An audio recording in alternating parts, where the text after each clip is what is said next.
Peculiar Chicken by Alejandro R. Rosas. My brother Kiko once had a very peculiar chicken. It was peculiar because no one could tell whether it was a rooster or a hen. My brother claimed it was a rooster. I claimed it was a hen. We almost got whipped because we argued too much. The whole question began. Early one morning, Kiko and I were driving the chickens from the cornfield. The corn has just been planted, and the chickens were scratching the seeds out for food. Suddenly, we heard the rapid flapping of wings. We turned in the direction of the sound and saw the two chickens fighting in the far end of the field. We could not see the bird clearly as they were lunging at each other in whirlwind of feathers and dust. Look at the rooster fight, my brother said, pointing exactly at one of the chickens. Why? If I had a rooster like that, I could get rich in the cockpit. Let's go and catch it, I suggested. No, you stay here. I will go and catch it, Kiko said. My brother slowly approached by the battling chickens. They were so busy fighting that they did not notice him. When he got near them, he dived and caught one of them by the leg. It struggled and squawked. Kiko finally held it by two wings, both wings, and it became still. I ran over there where he was and took good look at the chicken. Why? It is a hen, I said. What the matter with you? My brother asked. Is the heat making you sick? No. Look at its face. It has no comb and wattles. No comb and wattles? Who cares about the comb or wattles? Didn't you, didn't you see it is a fight? Sure, I saw it in fight, but I still say it a hen. Ahem. Did you ever seen a hen with spars on its leg like this, or a hen with a tail like this? I don't care about its spars or a tail. I tell you it is a hen. Why look at it? The argument went of the field the whole morning, and the noon we went to each lunch. We argued about it in way home. When we arrived at our house, Kiko tied the chicken at the peg. The chicken flapped its wings and then crowed. crowed. There, did you hear that? My brother explained trumpetly. I suppose you are going to tell me now that the hens crow and the carabaos fly. I don't care if it is crows or not, I said. The chicken is a hen. We went into the house, and the discussion continued during lunch. It is not a hen, Kiko said. It is a rooster. It is a hen, I said. It is not. It is. Now, Mother interrupted. How many times must Father tell you, boys, not to argue during lunch? What is the argue about this time? We told Mother, and she went out look at the chicken. That chicken, she said, it is binabae. It is a rooster that looks like a hen. That should have ended the argument. But the father also went out to see the chicken, and he said, have you been drinking again? Mother asked. No, father answered.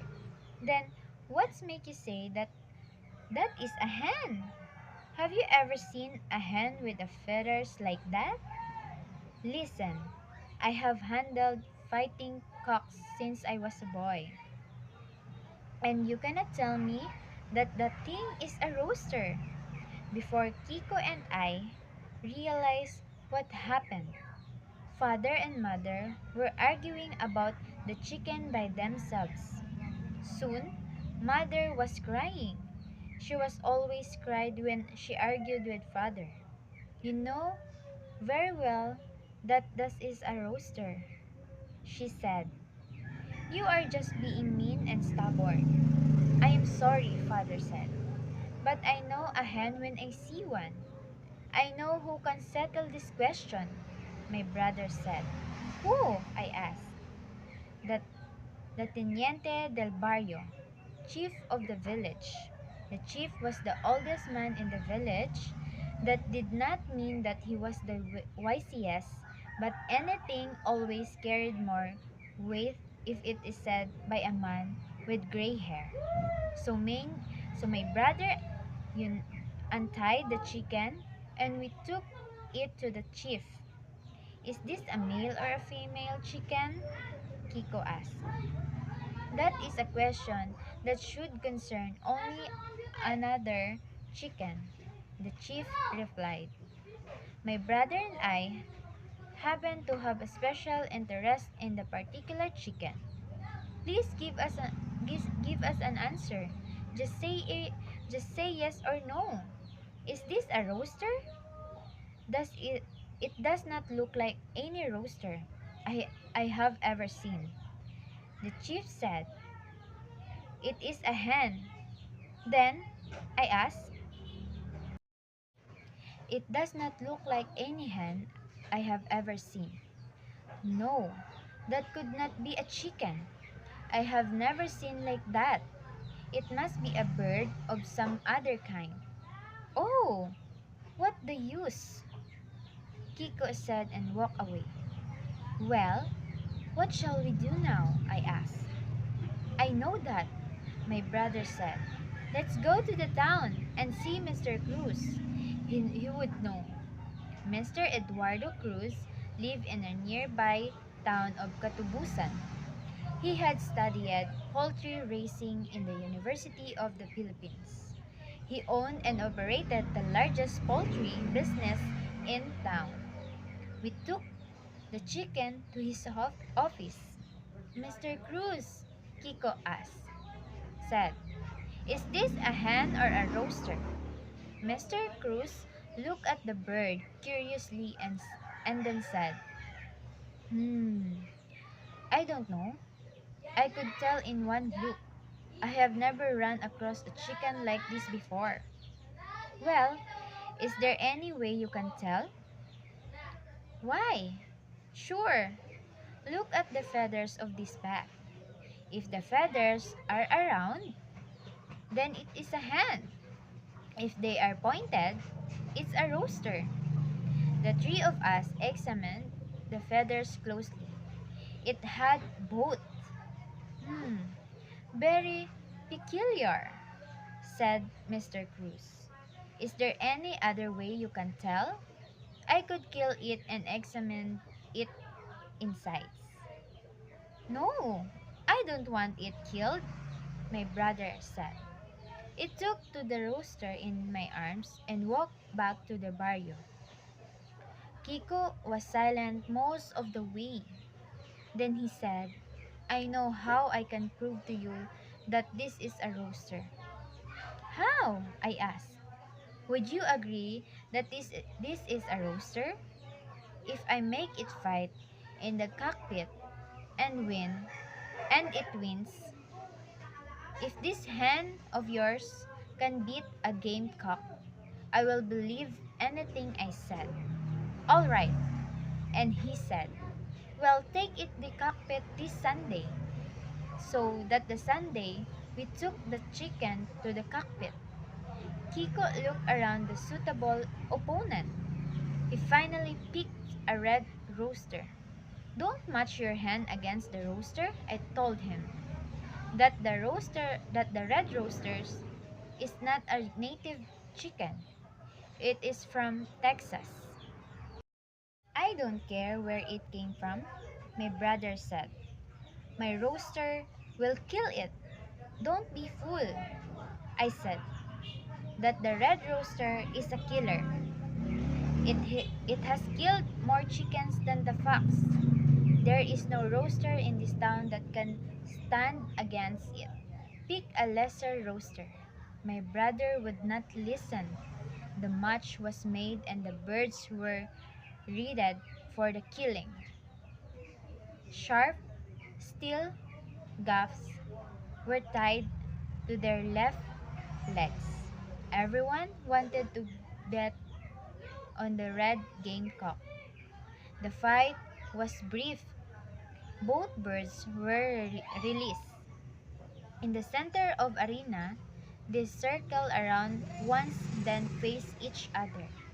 I expected our chicken to die of fright. Instead, a strange thing happened. A love-sick expression came into the red rooster's eye. Then it did a love dance. That was all chicken needed. It rushed at the red rooster with its neck, feathers flaring. In one long, it burrowed its spars into its opponent's chest. The fight was over. Chup chup. Fix fight.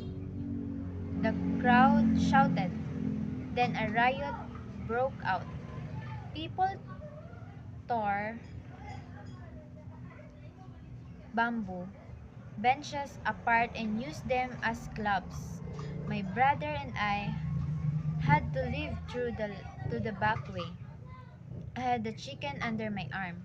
We ran toward the coconut groves and kept running till we lost a mom. As soon as we were safe, my brother said, "Do you believe it is a rooster now?" "Yes," I answered. I was glad that the whole argument was over. Just the chicken began the quaver. It stood by in my arms and clucked with the laughter. Something warm and round dropped into my hand. It was an egg.